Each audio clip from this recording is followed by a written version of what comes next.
Hi అండి. అందరికీ నమస్తే. వెల్కమ్ బ్యాక్ టు మధు ఇంటి వంట.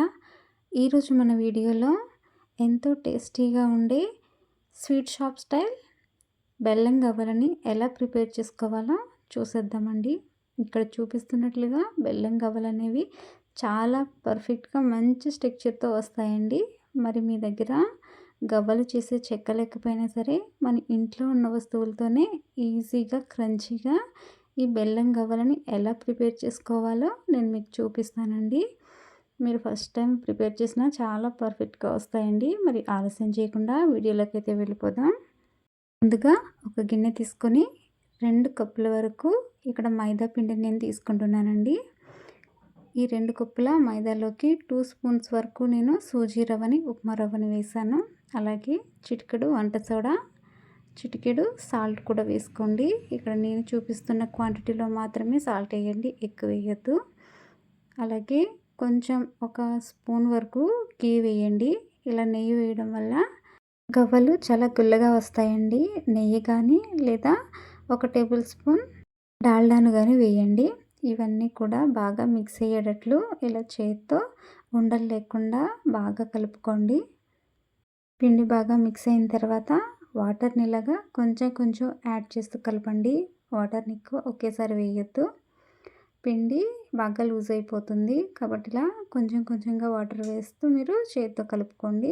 ఇక్కడ నేను చూపిస్తున్న స్ట్రక్చర్లో చపాతీ పిండిలాగా మీరు కలుపుకోవాలి.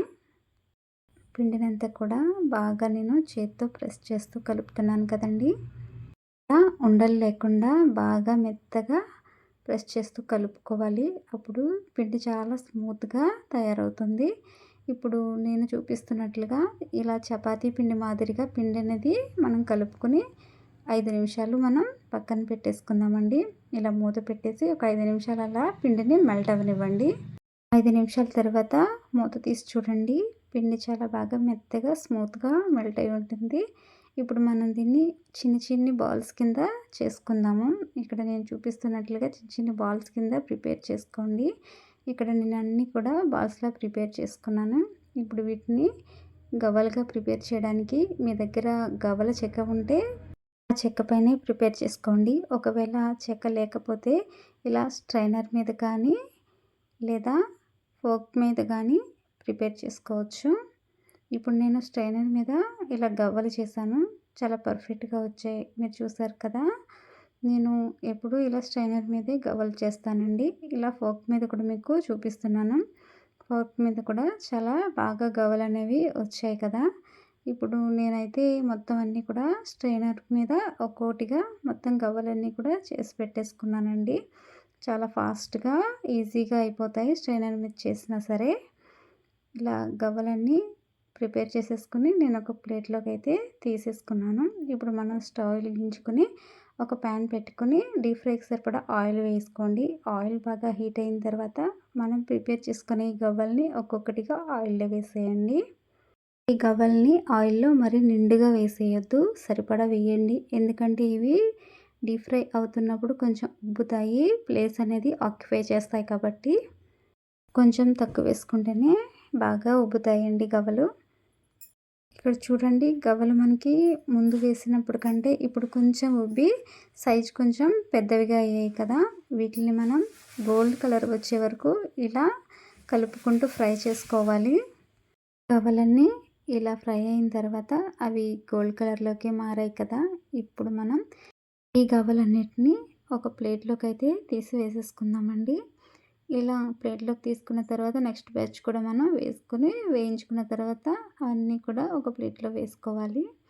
ఇక్కడ చూసారు కదా, గవ్వలు అనేవి గోల్డ్ కలర్లో చాలా క్రంచీగా ఈవెన్గా ఫ్రై అయ్యాయి. ఇక్కడ నేను మీకు ఒక గవ్వని విరిచి చూపిస్తున్నాను. లోపల ఎంత క్రంచీగా ఫ్రై అయిందో, అస్సలు పిండిలా లేదు, చక్కగా ఫ్రై అయింది. ఇలా ఫ్రై అయితే మనకు గవ్వలు అనేవి పర్ఫెక్ట్గా క్రంచీగా వస్తాయండి. ఇప్పుడు మనం పాకం కోసం స్టవ్ పై ఒక ప్యాన్ పెట్టుకుని మనం ఏ కప్పుతో అయితే పిండి తీసుకున్నామో అదే కప్పుతో 1.5 కప్పు వరకు బెల్లం వేసుకోవాలండి. అంటే మనం 2 కప్పుల పిండి తీసుకున్నాం కాబట్టి 1.5 కప్పు బెల్లం వేసుకుంటే సరిపోతుంది. అలాగే ఒక పావు కప్పు వరకు వాటర్ వేసుకోవాలి. బెల్లం అనేది మెల్ట్ అవ్వడానికి, పాకం రావడానికి. చూసారు కదా, బెల్లం మెల్ట్ అయ్యి మెల్లగా పాకం రావడానికి సిద్ధంగా ఉంది. ఇప్పుడు మనం 4 యాలకుల్ని ఇలా పౌడర్ చేసి వేసుకోండి. మీకు యాలకులు ఇంట్రెస్ట్ ఉంటే వేసుకోండి, లేదంటే స్కిప్ చేయండి. ఇది పూర్తిగా ఆప్షనల్. ఇప్పుడు మనం పాకం అనేది టెస్ట్ చేద్దాము. ఇలా మనం వేళ్ళతో అంటుంటే జిగురుగా ఇలా తీగలాగా వచ్చిందంటే పాకం అనేది మనకి ఆల్మోస్ట్ ప్రిపేర్ అయిపోయినట్టే. ఇక్కడ నాకు తీగ ఫామ్ అవుతుంది కదా, ఇలా తీగ ఫామ్ అయిందంటే మనకి గవ్వలు వేయడానికి పాకం అనేది ప్రిపేర్ అయిపోయిందండి. ఇప్పుడు మనం ఫ్రై చేసుకున్న గవ్వలన్నీ కూడా ఈ పాకంలో వేసేసుకుని అవన్నీ కూడా బాగా కలిసేటట్లు పాకమంతా ఈ గవ్వలకి పట్టేటట్లుగా బాగా కలుపుకోండి. ఈ గవ్వలన్నీ కూడా పాకాన్ని బాగా అబ్జర్వ్ చేసుకుంటాయి. అంతేనండి, చాలా ఈజీగా మనకి ఇక్కడ బెల్లం గవ్వలు అనేవి ప్రిపేర్ అయిపోయాయి.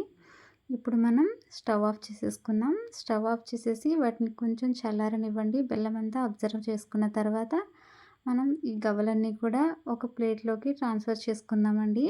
ఇలా నేను ఒక ప్లేట్లోకి అయితే ట్రాన్స్ఫర్ చేసుకున్నాను. ఇప్పుడు ఈ గవ్వలు అనేవి కొంచెం చల్లారాయి కదా, ఇవి ఇలా అంటుకుని ఉంటాయి బెల్లం. మనం ఒక్కొక్కటిగా వీటిని విడదీసుకోవాలి. చూడండి, గవ్వలు అనేవి ఎంత పర్ఫెక్ట్గా ఒక లేయర్ లాగా బెల్లం అనేది చక్కగా గవ్వలకి పట్టాయి కదా. ఇక్కడ నేను ఒక గవ్వని విరిచి చూపిస్తున్నాను. చూడండి, బెల్లం పైన లేయర్ లాగా లోపల కూడా అవి గుల్లగా ఎంత క్రంచీగా అలాగే ఉన్నాయో చాలా పర్ఫెక్ట్గా గవ్వలు వచ్చాయండి. మరి మీరు కూడా మీ ఇంట్లో ఈ గవ్వల్ని ప్రిపేర్ చేసుకుని ఎలా వచ్చాయో నాకు కామెంట్ బాక్స్లో కామెంట్ చేసేయండి. అచ్చం స్వీట్ షాప్లో చేసిన గవ్వల్లాగానే వస్తాయండి. మంచి టేస్ట్గా ఉంటాయి. పిల్లలకైనా పెద్దవాళ్ళకైనా చాలా బాగా నచ్చుతాయండి. మరి మీకు కనుక ఈ గవ్వలు నచ్చితే ఒక లైక్ ఇవ్వండి. అలాగే నా వీడియోస్ కనుక మీకు నచ్చితే నా ఛానల్ని సబ్స్క్రైబ్ చేసుకోండి. మీ ఫ్రెండ్స్కి రిలేటివ్స్కి కూడా నా వీడియోస్ని షేర్ చేయండి. మరిన్ని మోర్ రెసిపీస్ కోసం చూస్తూనే ఉండండి మధు ఇంటి వంట. Thanks for watching.